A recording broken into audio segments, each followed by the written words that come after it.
as a mother with children, there's nothing like having your whole family together, rallying behind a meal and partaking in it. I'm Rip Esselstyn, and welcome to the Plant Strong podcast. The mission at Plant Strong is to further the advancement of all things within the plant-based movement.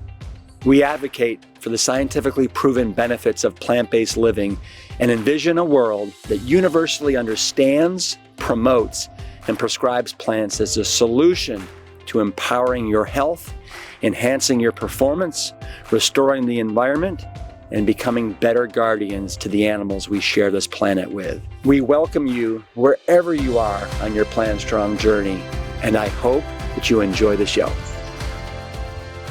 I want to wish each and every one of you a happy, wonderful Plant Strong Thanksgiving.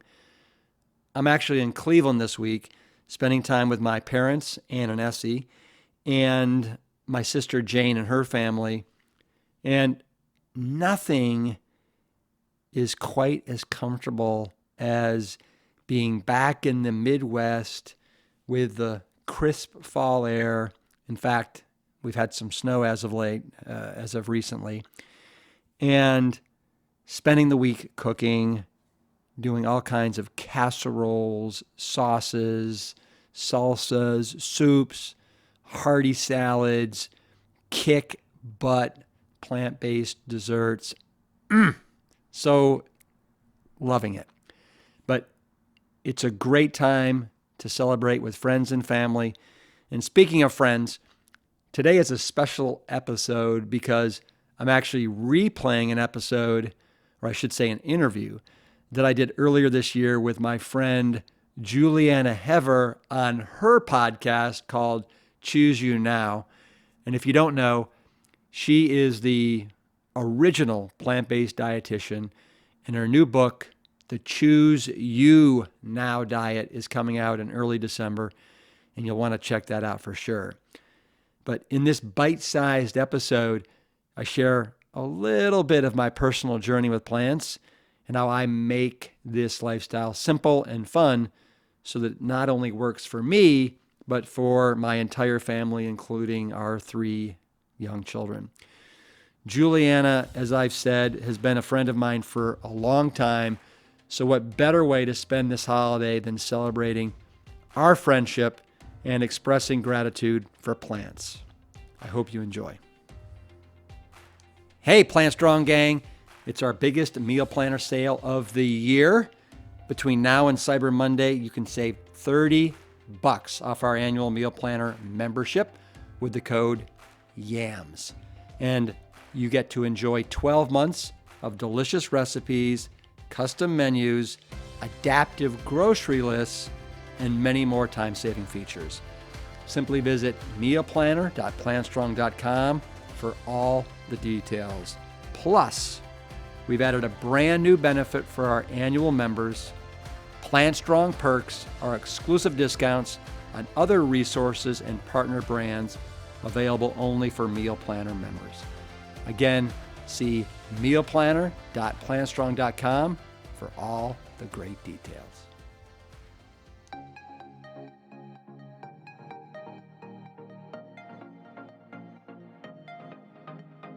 Welcome to the Choose You Now podcast. I'm your host, Julieanna Hever. Rip Esselstyn spent a decade as one of the premier triathletes in the world. He then joined the Austin Fire Department, where he introduced his passion for a whole food plant-based diet to Austin's Engine 2 firehouse in order to rescue a firefighting brother's health. To document his success, he wrote the national best-selling book, The Engine 2 Diet. He is not only featured in the documentary Forks Over Knives, but he's also the founder of Plant Strong, where he develops and implements a range of programs and events geared toward education, inspiring and nurturing plant-strong living for people everywhere. This episode is so full of deliciousness, it will make your mouth water. In fact, I challenge you to listen to any other podcast that makes your mouth water more, because Rip is going to do just that. Rip Esselstyn, thank you so much for joining me today. Hey, absolutely, Juliana. It's a pleasure to be here. It's so fun because we didn't really see each other since the whole pandemic. The last we saw each other was when we were leaving Miami at the airport. I saw the entire Esselstyn family. It was really fun. But we did recently speak on your amazing podcast, the Plant Strong podcast. And I love how you framed it of us being part of that OG team in the plant-based world. And we have had so many extraordinary adventures, in our own work, and we've had several opportunities to collaborate over the years. But wow, more and more people have adopted this lifestyle over the past decade, and it's been quite extraordinary to witness. But one of the, I would say, myriad reasons that so many people are inspired by you is that you make eating this healthy diet like super fun and easy and accessible and very, very friendly. So I would love to focus a little bit more today on your personal evolution and your journey, a little bit different than what we're used to talking about. Yeah, yeah. Um, well, what's interesting, Juliana, just growing up, I couldn't stand vegetables. The only thing I ate were peas. That was it. Maybe, French fries. But I was truly back in the day, like more of a carnivore type eater. And that all abruptly changed in 1984. I saw my father and his research at the Cleveland Clinic start to really take shape. And because I had a grandfather that had his first heart attack at 42 Wow. and ended up dying from type 2 diabetes, complications from type 2 diabetes. Um, uh, at the age of 20, 21, I wasn't so aloof to think that I was bulletproof from these diseases, and and I had so much admiration and respect for my father, my whole life, and his work and his work ethic. That when he was like, "Yeah, wow, we have this angiogram, which is where you actually go in and you can see a person's artery, and we've actually been able to show you can reverse these blockages." I was like, "Oh my God, that is so fantastic!" And I want in on that. And but what for me, this eating style, it's it's always been about taking kind of more of the foods that I love and kind of plant strongifying them. And I like to say that that's how I got a bunch of Texas male firefighters to do this as well, where we took the four major food groups of the Texas firefighter, which is bluebell ice cream. It's beef fajitas.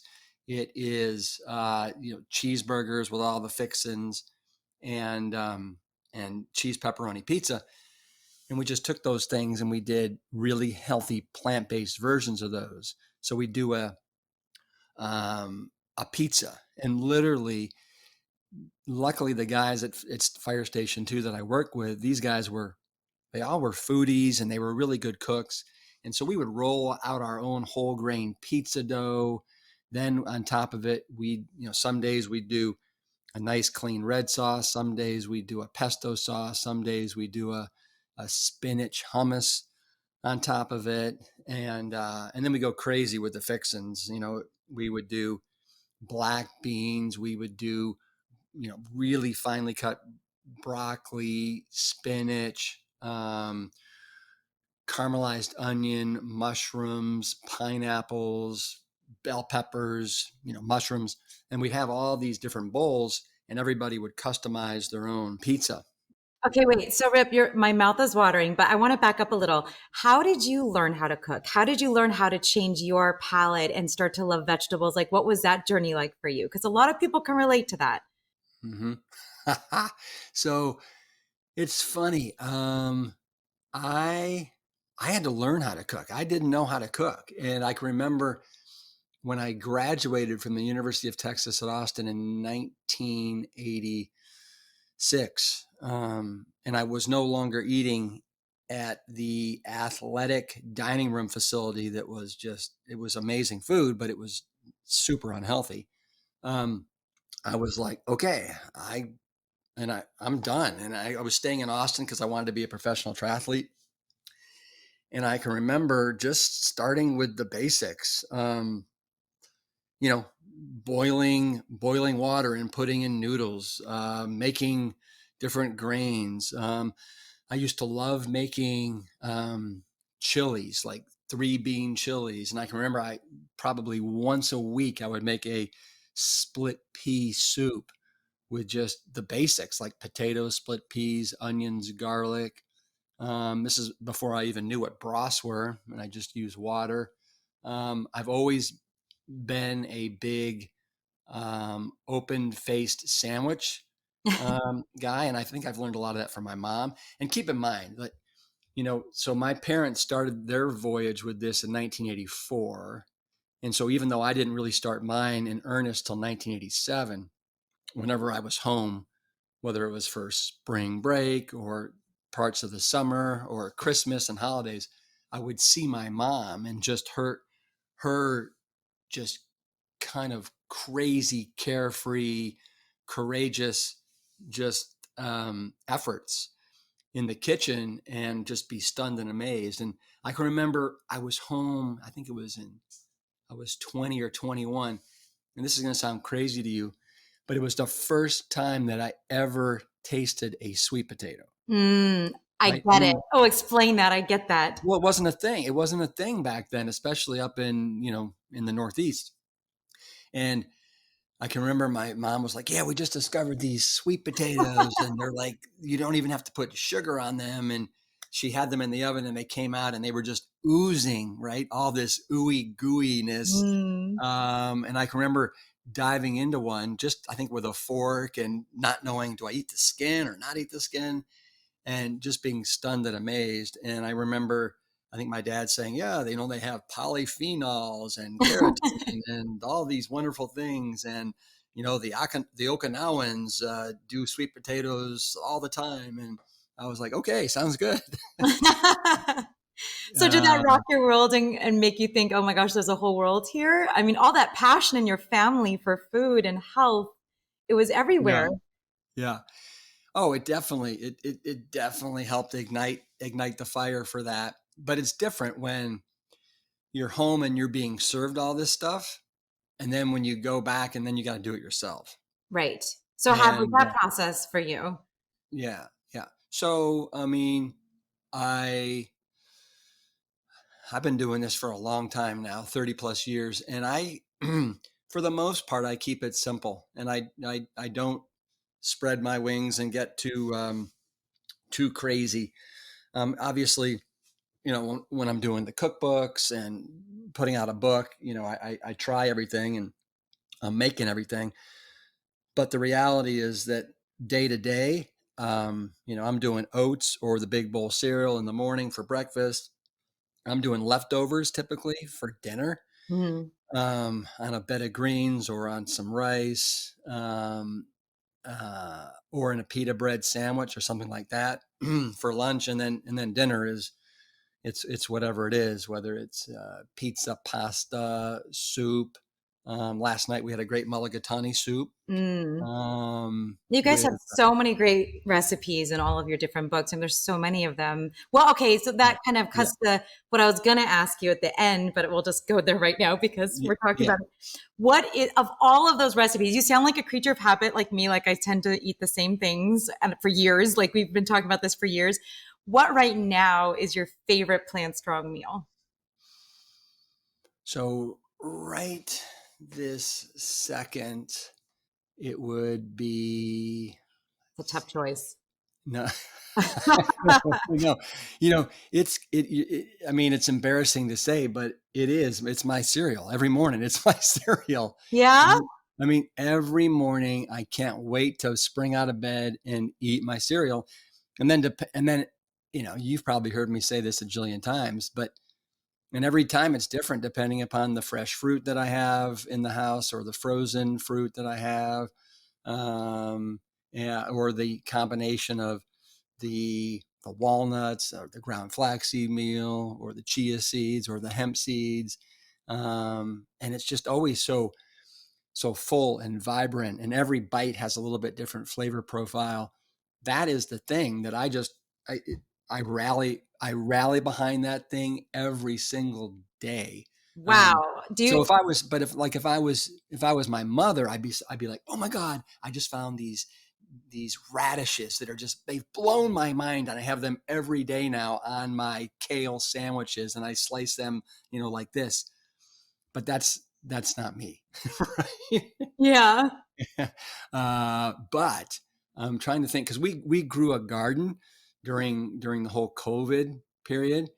And I think we had bad soil because we had a really tough time growing stuff. But it was really exciting to grow our own broccoli and kale, um, and these little pitiful um, golden Yukon potatoes. But that was always exciting. And then to be able to make a salad from your garden was awesome.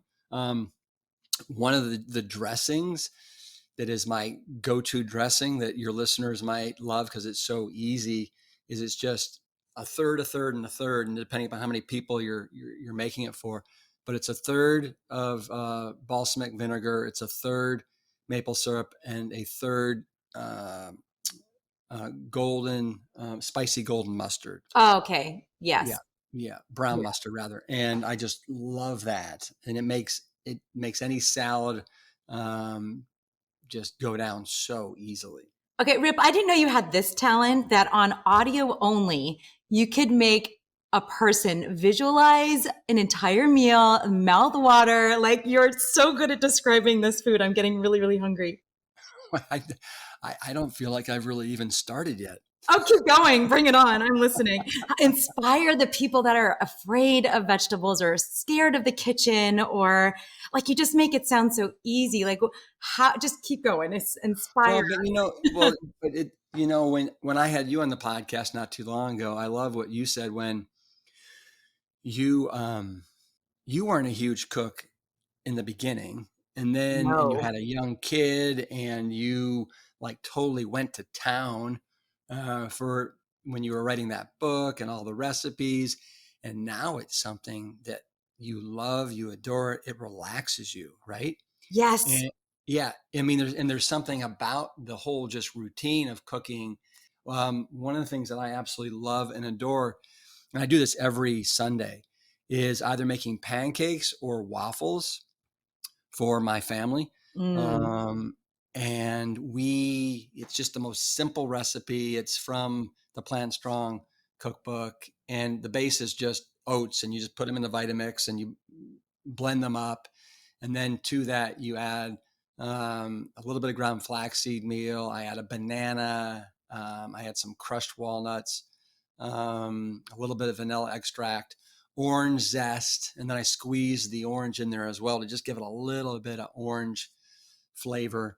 And then I usually use a whole 32 ounces of oat milk, and then mix that up. And then each kid, I customize it. Some like the dark chocolate chips in there. Some like Mm. banana slices. Some like fresh raspberries. Some like frozen blueberries. And it's like an hour and 15 minutes on a Sunday morning, usually when I get back from some practice. And we play music and we eat pancakes, and it's divine. And as a mother with children, there's nothing like having your whole family together rallying behind a meal and partaking in it. No, it's magic. And that's actually the most effective way to inspire your children for the rest of their lives. And that just sounds like the most amazing. When am I invited, Rip? I mean, like I'll put in my order for my pancakes. Well, yeah, and then the and then the other thing that we love doing as a family, so we've gotten a little lazy. We don't make our own pizza crust Oh, as much what? anymore. Yeah, I know, but and that's one of the things about having your own food line is we do make a very clean pizza crust, and so we take the pizza crust, and then with that just right there, then we add our sauce, and then it's kind of like the guys at the firehouse. We have all the different bowls, and then everybody makes their own pizza, Cole, my son, who just turned 14, he makes the most amazing grilled tofu, broccoli, barbecue pizza ever. What? It What? wins pizza contests. It's Wait that a second. Well, wait, Rip, I have to ask. My son just turned 14 the other day. When did your son turn 14? That's crazy. Yeah. So my son turned 14. Well, it's August now. So, it's almost August, July. Oh, Yeah, late March. oh my God. So we have the same aged boys. That sounds incredible that he could do that at 14.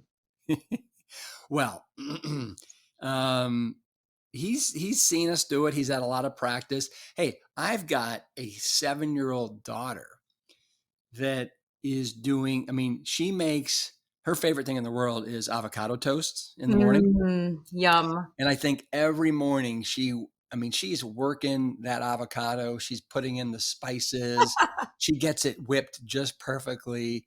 And so whenever we need guacamole, it's like, Hope, can you get us some guacamole? And she is the guacamole kid, right? That's impressive at 7, like oh, mind-blowingly. oh yeah, no, we don't help with anything. I mean, she gets it. She cuts the avocados in half. She spoons them out. She crushes them up. She puts in the spices.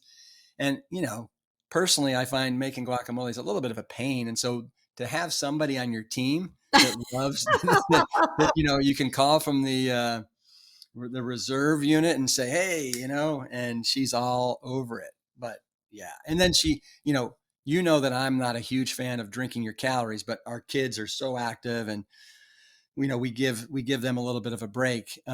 She loves making her smoothies in the morning and the Vitamix. And it's not every morning, but it's a couple mornings a week.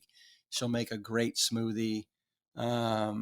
She's very, very precocious for 7, especially in the kitchen.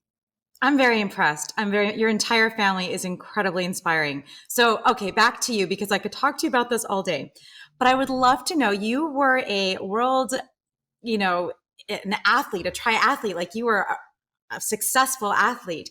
How has that evolved now? It's been a while. I don't know what you're doing in terms of your athletics. Can you fill us in on that?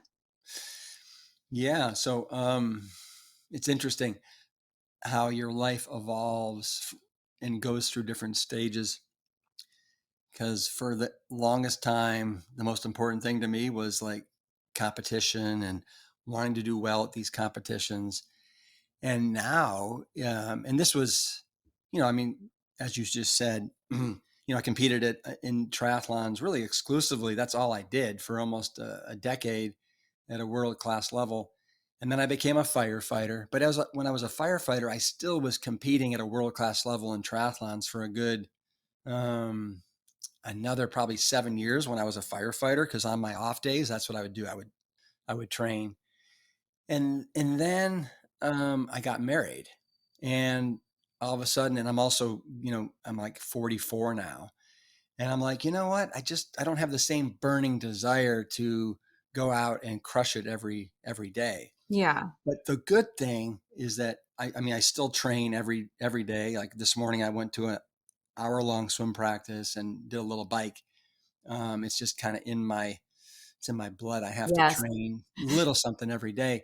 But as far as um, the competition now it's in life. It's in, what I'm doing now with the podcast and the food line and, and just keeping a really solid relationship with my wife and my kids and my family and being there for them as opposed to going out on a 100-mile ride and then being exhausted for the next couple hours and and not being available to them. So my priorities have shifted dramatically in the last 15 years, but I still love to compete. Like 2019, so in 2008 I decided to swim in the Masters Nationals, and I got the American record in the 200-yard backstroke. Wow. And then I didn't compete in swimming forever. And then in 2019, I decided that I'd go for the world record in the 200-meter backstroke. So that's in a 50-meter pool, and if you want to get a world record, it has to be in a 50-meter pool, like they swim at the Olympics. And it took me 3 tries that summer, but I was able to get it. And now I'm good. But, I just sometimes I have a little spark that or a little itch that needs to be scratched. And then I go for it. But I don't have any intention of competing anytime soon. Yeah, I mean, it's all encompassing, but that is exactly the whole concept behind this podcast is choose you now. And it's choosing you now in each moment, in each part of your life. And that's just a good example. Yeah, no, I like that a lot. It's a really good topic for your podcast. Kudos to you on that. Thank you. Yeah, I mean, we all always talk about helping other people, especially in the work that we do. And really, it's the people that, learn to decide to prioritize their health and their well-being that makes them better at everything else that they do. And you're like a walking role model for that. Well, thank you very much. Yeah, like everybody else, I am, as we get older, we're trying to figure it out. And, you realize how much you really don't know. And, and every day I'm just trying to be the best dad and the best husband and the best plant-based advocate that I can be. Well, kudos to you. You're doing an extraordinary job. You have for so many years. And I can't thank you enough for sharing your wisdom and your deliciousness with us today. Like I literally am going to go run and eat as soon as we hang up. I just wish I had you to cook for me. Yeah. Well, hey, it was a pleasure. Thank you for having me on, and all the best. Just on record, I think everyone needs to add that delicious dressing recipe to their menu. It's 1/3 balsamic, 1/3 mustard, and 1/3 maple syrup. Yes, please. If you are inspired and enjoy the Choose You Now podcast, please subscribe to the show, rate and review us on iTunes, and send us an email with questions and comments at chooseyounowpodcast@gmail.com. For nutrition services and more information, visit me at plantbaseddietitian.com. I invite you to choose yourself now, and I'm signing off with lots of leafy green love.